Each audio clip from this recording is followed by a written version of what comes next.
વારંવાર ધર્માંતરણની ફરિયાદો ઉઠતી રહે છે અને આ વખતે દાંતાની એબનેઝર સ્કૂલમાંથી ધર્માંતરણના આક્ષેપો લાગ્યા છે। વીએચપીએ રેલી યોજી પ્રાંત અધિકારીને આવેદનપત્ર આપ્યું અને આ ધર્માંતરણને સાંખી ન લેવાની ચીમકી આપી છે।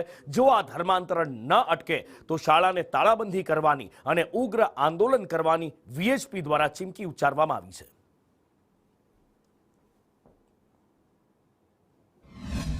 છેલ્લા 3 વાર અલ્ટિમેટ આપ્યા છે। હવે કાયદેસરની એવી કાર્યવાહી થશે જો તંત્ર જાગે નહીં તો વિશ્વ હિન્દુ પરિષદના કાર્યકર્તાઓ ત્યાં જઈ અને જેસીબીથી ઉખાડવાનો આવશે તો પણ ઉખાડીશું, ત્યાં તાળાબંધી કરવાની આવશે તો પણ કરીશું અને ત્યાં આગળ ધરણા પણ અમે ઉતરશું।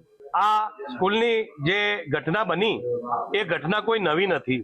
આ ઘટના પબ્લિક સામે ખૂબ મોડેથી ઉજાગર થઈ છે। આ લોકો શિક્ષણ માફિયા છે, શિક્ષણ એમનો ધંધો છે, એમને કોઈ સરસ્વતી માતા જોડે લેવા દેવા નથી।